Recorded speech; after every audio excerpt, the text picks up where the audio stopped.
Hi, I'm Sandra Button, and this is Cars and Culture with Jason Stein. She's a bona fide car fanatic, a champion of the classic car community, a passionate purveyor of culture, I'm guessing. She is the chairman of the Pebble Beach Concours d'Elegance. Sandra, what a pleasure to have you on the program. Thank you. Glad to be here. As chair of the Concours, some have said that it is a thankless job that requires tenacity, diplomacy, somewhat stern oversight, and serious negotiation. Is that true? Yeah, I'm afraid a lot of that is true. I don't know if I'd agree with the thankless part. I mean, I get to hang around with really cool people that love cars and are doing what they're passionate about. And a lot of them are at the top of their game. They've worked hard to do well in life and they spend their time and money enjoying their passion, which is something I'm passionate about. So I wouldn't say thankless. I think to me, it's a passport, the Pebble Beach Concours, the cars to go and see and do things that, cars let you into, right? Yeah. As I said in the opening, a purveyor of culture, though. I mean, this is the personification of culture. Isn't Pebble Beach that? Isn't it almost the melting pot of automotive culture? I mean, sometimes people liken it. I think Jay Leno has always said it best. He'll say it's like a music festival with every kind of band and orchestra, and you can go to different parts of the field and see automotive history unfold. But you're right, it's not a first date, and it's the prom, it's your wedding, it's something on your bucket list. It's a very special day that we get an opportunity to celebrate all that came before us with these great automobiles and all the history, whether it's designers or racing. There's so much to celebrate. You mentioned the prom. You've said before it's definitely not the spring dance. That's for sure. You also described it in another way. You used a wonderful analogy. You said that it's like someone's handed you a fantastic garden. The garden has definitely changed since you have been chairman of the event. It is larger to some extent. It has different floral arrangements, but it's a wondrous garden now with different offshoots. Tell me how the garden's changed. Well, I think that, the show started in 1950. It's kind of interesting that back then, the Pebble Beach Concours wasn't the main event. I mean, the Pebble Beach road races were, and, people like Carroll Shelby and Phil Hill raced here. And when the races were over, they'd all get together and kick tires and look at brand new sports cars. And that was sort of the genesis of the Pebble Beach Concours. It was a sideshow to the races. So, those first years, the winners of the Pebble Beach Concours were all brand new sports cars. And it took until Phil Hill won in 55, with what a lot of people would have said, cars from the 30s then were just sort of tow cars. They'd use them to move their race cars with. So they weren't considered collectors. They were just old cars. So that morphed into years where we had, almost always pre-war cars. There weren't many post-war cars on the field. And then there were many, many years where most of the cars were Rolls-Royce and Bentley. There was sort of that era where that was what was considered to be the pinnacle of, the collector car world. And then as the years went by, we added more and more pre and post-war classes and preservation classes. Now some years we have 3, most years we have 2 preservation classes, pre and post-war. In the last few years, for the first time ever, the amount of post-war cars has exceeded the pre-war, where it used to be, when I first started 37 years ago, it was about 80-20. And when you imagine that coach-built Ferraris, were some of the great cars we think of from the late 60s, didn't even exist, even in somebody's mind when the show started. It's kind of hard to imagine that some parts of the car history are that young still. Yeah, yeah, no doubt. What's interesting to me, the growth that I've seen in the 15 years that I've been coming to the show has been the growth of the manufacturers bringing new cars. Yeah. It's become a car show. In fact, a former guest here on the program, Clay Dean, when he was at General Motors, he was part of the Pontiac Solstice, that sort of era, Saturn Sky. And I remember going to Pebble Beach for the launch of those vehicles. And it was at the time kind of a crazy notion that this illustrious Concours would also be the showcase of something new. But that was part of your vision, right, Sandra?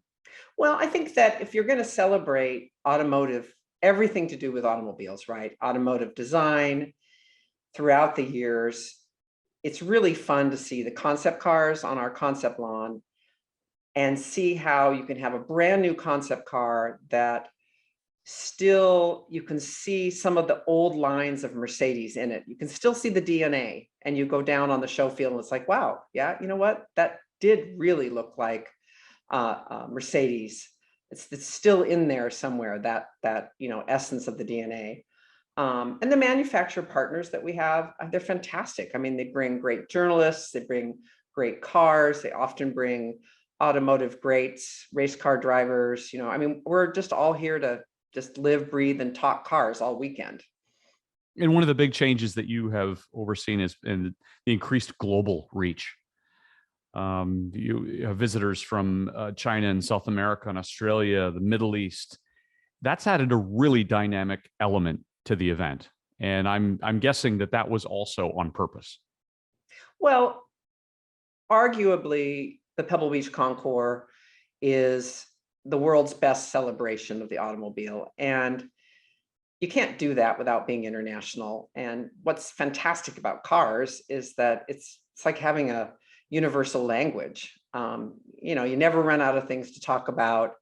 You can cross all sorts of cultures and things that you may not understand about each other or each other's culture or food or whatever it happens to be. But cars seem to be the connector. And I love going to these other events and seeing how people in different places celebrate the automobile. I mean, I look at that refrigerator behind you. I don't know if your guests can see it, but we don't celebrate our refrigerators, right? I mean, we have all these things in our life that do jobs for us. You don't name usually your washer dryer, but a lot of people name their car. So there's just that difference, even though on some levels the cars perform a function no different, than your refrigerator or your washer dryer, but they capture us in a different way. Is car passion or the energy around vehicles, is it changing? Have you seen it change over the course of your 37 years? I mean, some people say it's changing, and they say fewer young people are getting driver's licenses or owning cars. I don't know. I think that, the cool thing, one of my favorite things about the Pebble Beach Concours is how organic it is, that the ideas for the classes and the cars we have on the field, they come from the participants. They come from the people that love them. And we just reflect what's happening in the hobby right now, what people want to see, what people love. And so we do see that changing a bit. I mean, oftentimes people say you want to collect something that you aspired to have when you were a teenager. And of course, whatever that happens to be on the road is different. I didn't see Duesenbergs on the road when I was a kid. I didn't, there's certain kind of cars that I did see, and how that reflects for the modern generation with maybe fewer bespoke cars, I don't know. But I think that you get into the car hobby, you see the passion, and you can transcend generations, just like we transcend, different countries and cultures. You did not come from a car obsessed family. In fact, you said you wish you did. Your father was an aeronautical engineer at Boeing in Seattle, and that was about as close as it got to anything that involved mobility. But you were driven, if I can use the pun, to vehicles and the passion around those. Where did that come from? Well, my dad was a rocket scientist, so he worked in the side of Boeing. He didn't work on the commercial airplane side. So, I never got to go to work with dad. It was a complete mystery because of of the part of the business he worked in. You know, there was no access. So that, you know, that connection, and he was a tennis player and, you know, did other things, wasn't really into cars, but I always was. And even as a little kiddo, I can remember my Aunt Marlene had a Bel Air with big wide tires, and I could hear her car coming. It made a different sound to me. And why that attracted to me. And also, I think just the feeling of, wow, you know, once I get a car, I can get in and go anywhere and nobody's going to know where I am. You know, Freedom. I thought that freedom, you know, really attracted me. You were devastated when gas prices hit 50 cents a gallon in 1973 and 1974, right after you got your driver's license. Yep. Talk about being cut out at the knees. Actually, there are probably many 16-year-olds who can relate today to what you went through then, given inflation. Well, yeah, I mean, that number seems impossibly small, obviously, but at the but time it relatively wasn't. speaking. Yeah, Right. relatively. So yeah, can you imagine being 16 now? I mean, what filling the tank. You know, that's an important part of life, getting out there and driving. But you do it anyway. Your father gave you your first car, a Ford Mustang, right? Right. But the first car that you bought on your own was actually a little more interesting, or not, depending on your perspective. A Datsun 2000 Roadster. It was your daily driver for a long time. Did that also fuel the passion? I mean, the ability to have your own wheels and actually to have a Datsun at that time. You know, the funny thing about the Datsun 2000 Roadster, it had lots of little anomalies like cars like that do, right? Pretty cool vehicle. I spent a lot of time with my hand in that fuse box. I don't know who designed that, but I think it was some Lucas engineering in there. But you know, that car was great. I mean, it had a huge engine, very light, nimble. You just thought about where you were going and it would go that direction. Was my father happy when I chose that car? Absolutely not. And I can see why. It was a little unsafe. And I did some long commutes. But you start to understand the nature of the beast when you have a car like that. How does one acquire the background needed to run really the most recognizable Concours in the world? Tell me about your journey there. Well, thankfully, the Pebble Beach Concours has always had great leadership. And I think that's one of the reasons I tell the garden story is that, you know, I can say that the Pebble Beach Concours is so wonderful because I didn't plant it, I didn't grow it, I didn't make it what it is today. I had the job of refining it and planting and pruning and continuing things down a certain road. But, you know, Jay and Lauren, you know, Jay Human and Lauren Tryon, who were the co-chairman of the event that I worked for initially, they had very high standards. We used to call Jay the Inhuman and Lauren the Tyrant. I mean, we had little nicknames for them. But to be fair, they held the bar really high, and they were willing to teach and be patient. And they always taught me that it's all about the people. As cool as the cars are, they don't get here by themselves. So to follow that and to honor that and to make sure that the people that bring their cars here and the judges that come to judge them know that they are the center of our universe. I just had some good patient training and certainly needed it. You originally took the position at the lodge at Pebble Beach in 1985. And within 4 years, you found yourself the director of special events, which included the lodge's interaction, of course, with the famous golf tournament and with a world-class dog show. How did you get to the point of being responsible for what you are today? Well, you know, it's funny, I forgot about the dog show. I even got to go to Westminster and look at their show to see what we could do to ours. That was an experience back in the day. We could do a whole program on the dog show. Yeah, I mean, dog show stuff, wow. Makes us car people look relatively sane. But no, it was an evolution, and it became apparent after a few years of being there that the Pebble Beach Concours needed year-round absolute focus, and doing so many events and trying to do the Concours on top of it really wasn't giving it what it needed.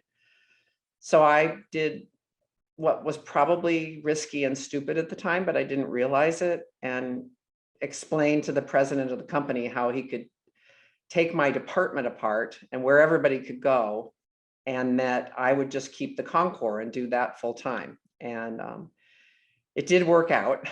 What did he say? Well, I think that because they're all about golf, the other 51 weeks of the year, I think it did make sense that, to have that in-house knowledge on something that just happens for 1 week, it didn't transcend and translate into the rest of their business plan. So it was a great move, I think, for them and for me and my team to just be able to focus on one thing. What did you discover along the way that you did not anticipate, Sandra? I never recognized or realized, I think initially, because I was really just working here and I wasn't traveling so much, I never realized how tribal the car group is. There's people I've known for, 35 years that I see 6 or 7 places all over the world every year. I mean, they're dear friends. And over the years, maybe I've been to their house a few times. Then some of them live in this country and some don't. But the tribal nature, the sort of, I guess it's sort of like, not as fierce as Formula One, but we do sort of pick up and go to the next and enjoy it all over again. And I never knew that it would weave into the fabric of my life, all through my life, the way that it has. And you're an ambassador now for the Concours. How many automotive events do you participate in over the year? Well, I mean, I guess my husband Martin and I really enjoy driving events. So, the cars that we try to have, is focused on having cars for specific events. And then we don't really participate in a lot of other Concours events. There's a few that I judge. But mostly we just go to see friends and talk cars and enjoy the hard work of somebody else for a weekend. Yeah. And admire, right, exactly. Yeah. Admire the hard work that goes into it. Because I'm guessing a lot like the Super Bowl, the minute that the final whistle blows in the football game, the next one's already well underway and being planned. And I'm thinking that the same applies for you. That to go back to your original thing from 37 years ago, being focused on this on a continual basis is your mission. Yeah. The work never stops. It needs to be. I mean, I will say that the owners of the cars that bring them to Pebble Beach to be judged, they, more than any other element, push the bar higher and higher. They are doing the right things to these cars. They're amazing stewards. They're, evolving to more, gentle restorations and only when they're needed. Some cars thankfully have been preserved. Some, too much happened to them in the 50s and 60s and they can never be that again, right? But the level of excellence from these people kind of pushes everything for the show. And they make us work hard. It takes much longer than 52 weeks to put the show together, and it takes a lot longer than 52 weeks to restore a great car and spend the time doing the research and figuring out what it really needs to be.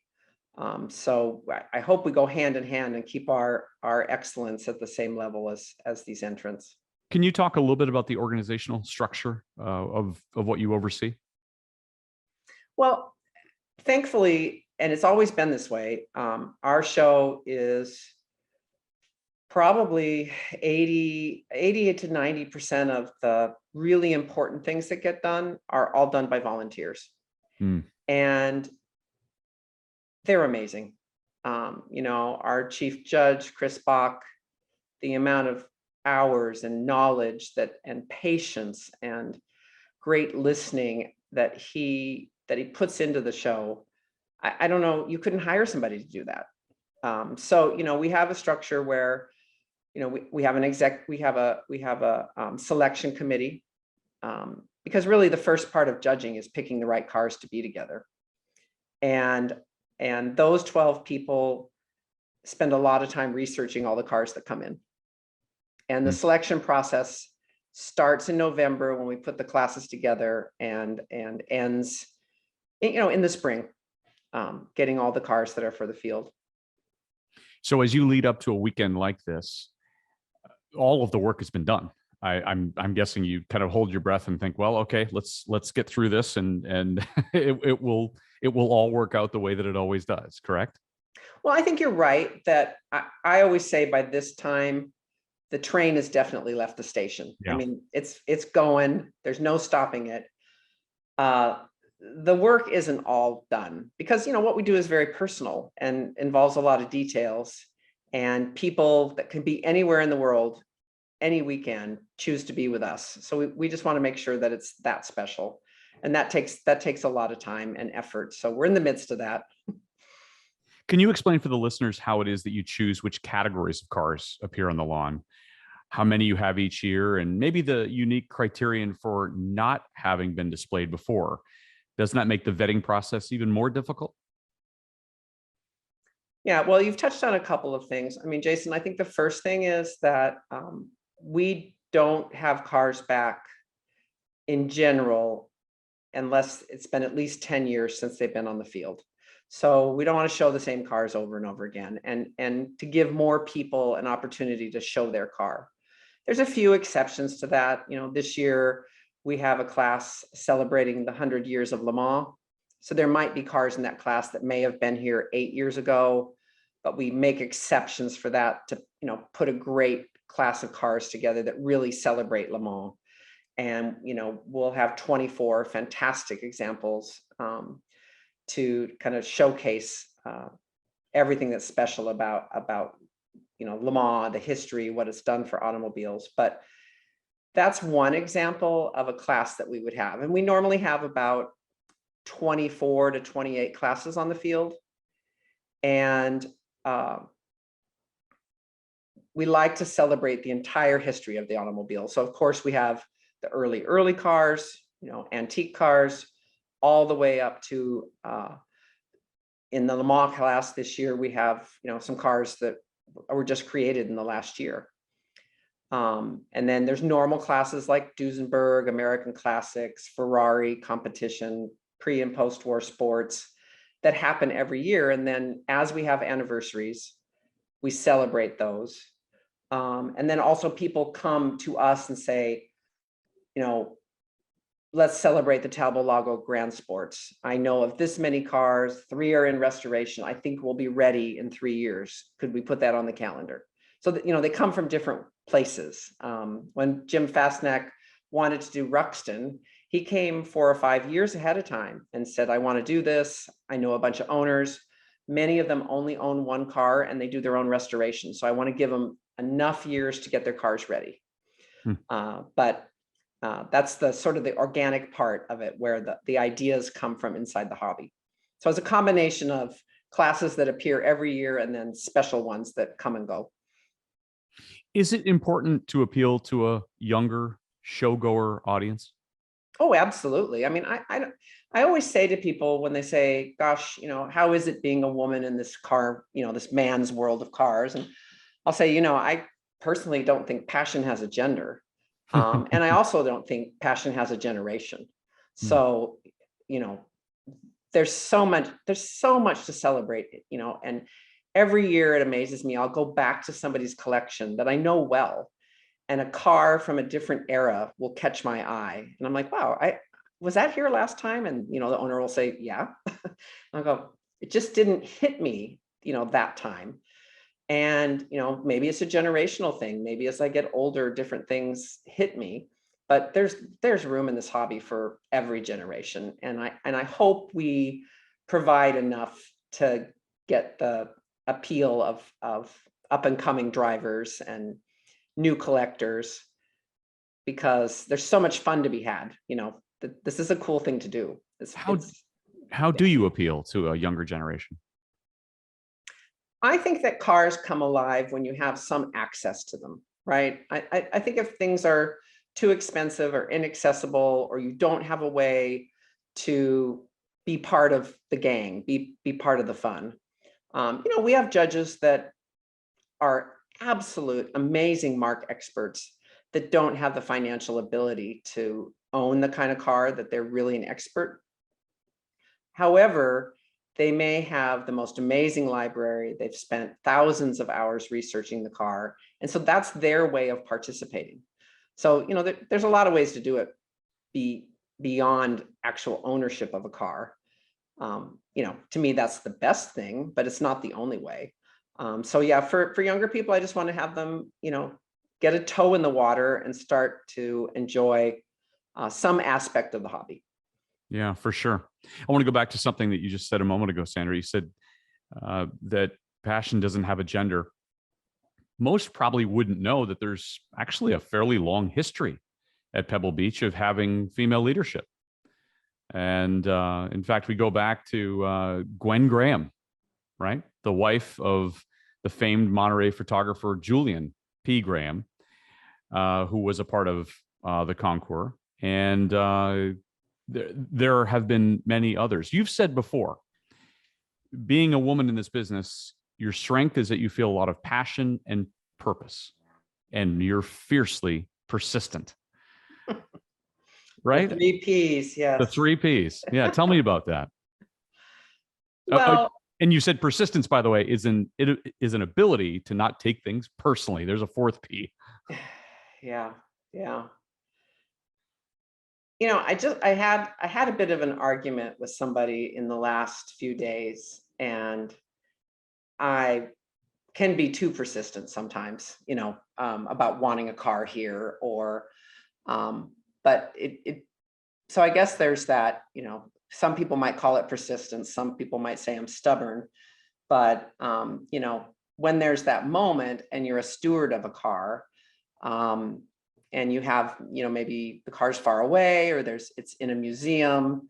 I just hate to see things entombed, right? And, if it's the 100-year anniversary of Le Mans, this is an important car that should be there, or, we're celebrating Autovu or Graber coachwork, whatever the car might be. If it's the pinnacle of that, then I'm like, please try to get it here.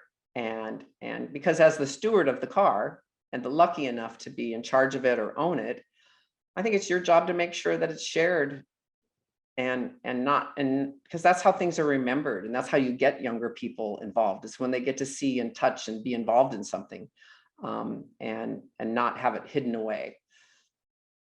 Yeah, we've had Guy Berriman, bass player for Coldplay, on this program, who is a huge car guy, and he's the art director for Road Rat magazine out of the UK.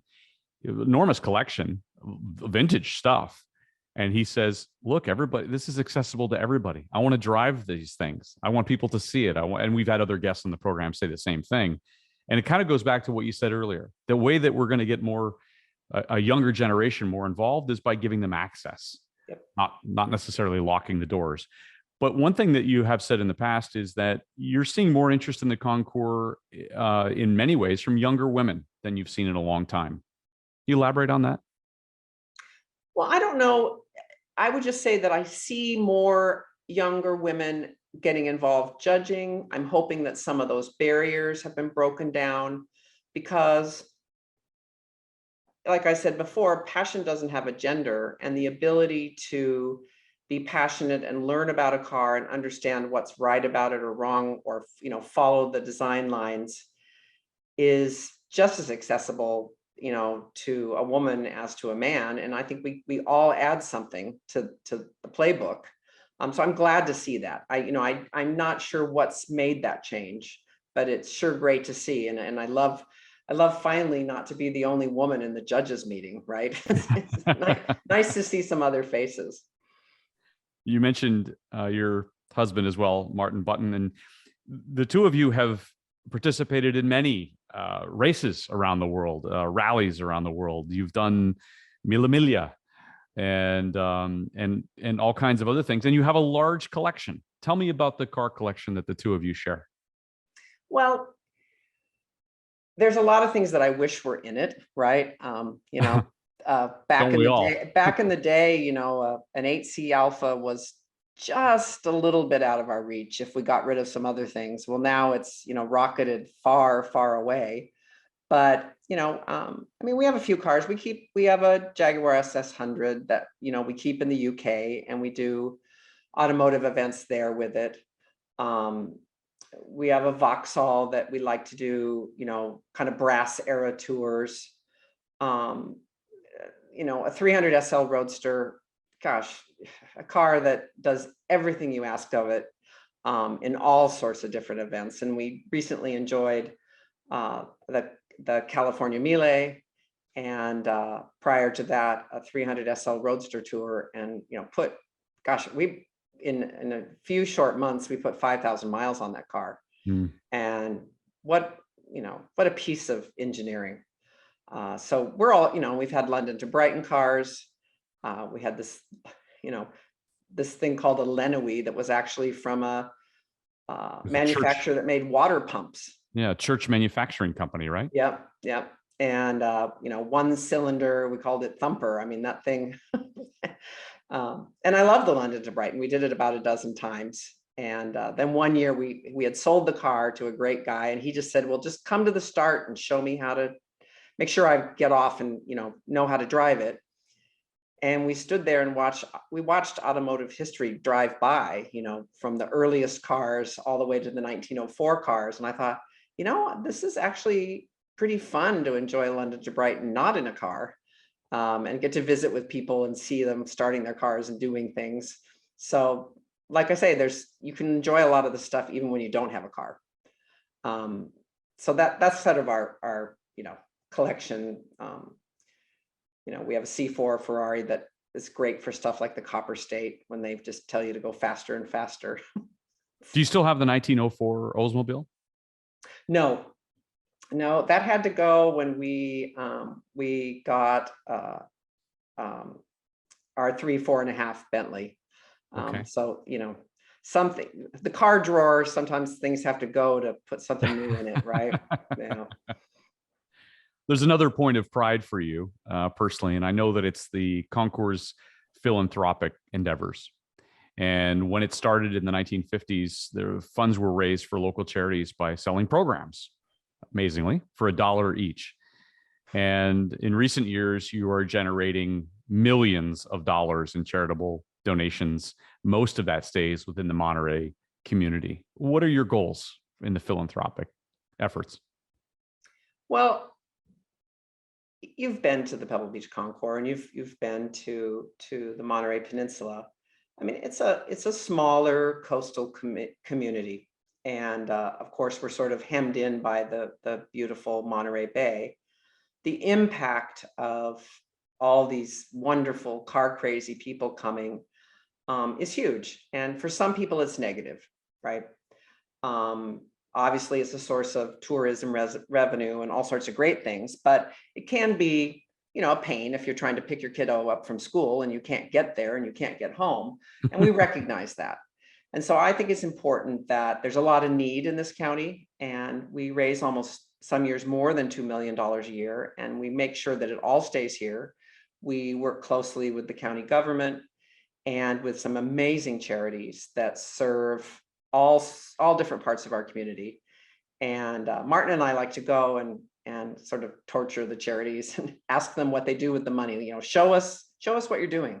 We go to the hospital and talk to the surgeons and like, what are you doing with this money in the trauma center? Like, what do you guys need more of? I mean, I didn't know there were things like blood warmers, that they warm the blood before they put it in you. And what happens is, if there's a big accident and everybody comes to the trauma center, they got to use a lot of blood fast. And of course, it's in freezers and all these places. So it was interesting to talk to the people that use these funds and put it to work, and say to them, well, what do you want more of? Why this machine? Why this kind of hospital bed where they can actually weigh the person, do the x-rays, and they never have to move them, because they don't know when you come in what's really wrong. So they don't want to tussle you about. So that it's fun to make a difference in the community. It's meaningful to me. It's like the third part of what I do, is, to take care of the show, to take care of the community. and to make sure that we're the best car show in the world. Yeah, indeed. This week is packed with events, and I've seen this even change in the 20 years that I've been a part of it. I can't imagine the 37 years, but I'd like your perspective because now it's car week.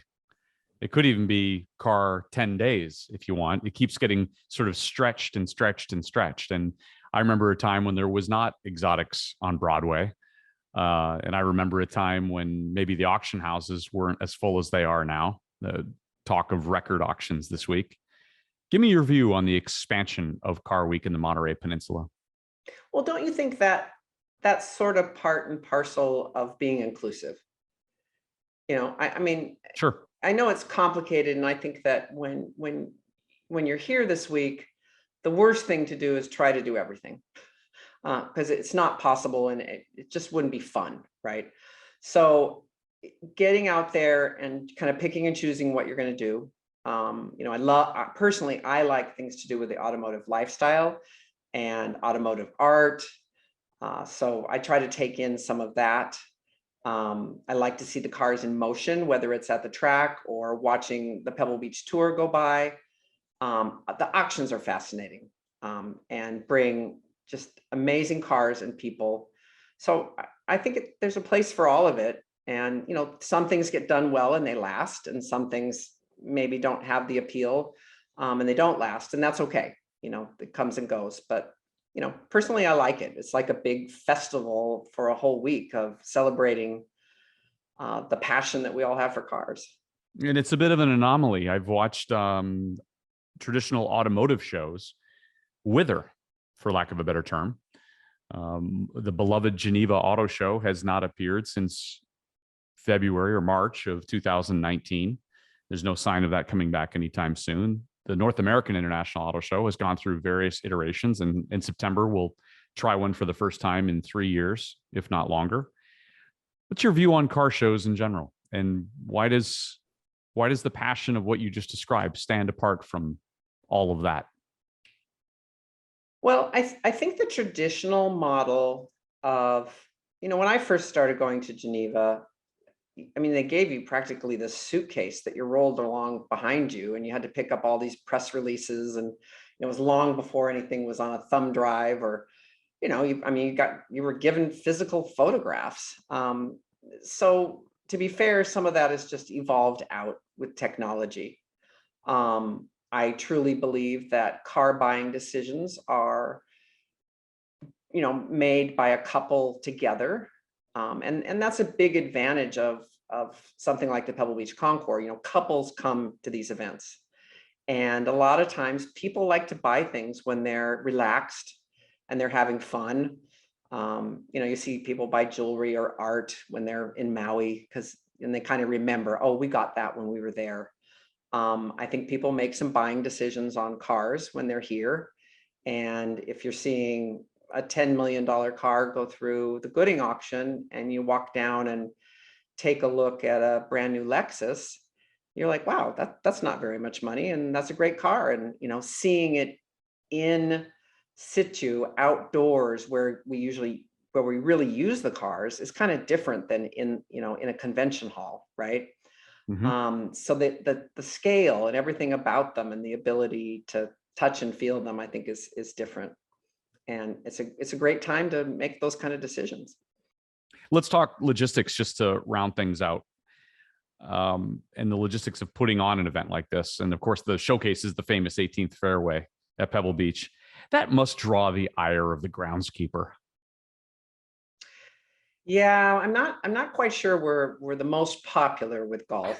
I'm seeing this sea of green felt to put my automotive jewels on, and they don't quite see it the same way. So, it's taken decades, but we've sort of made some kind of peace with each other. And I have to say, Pebble Beach company in general, they're so used to doing things at the top level.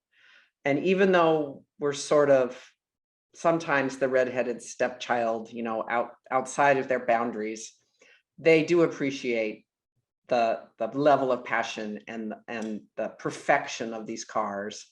There is some appeal there.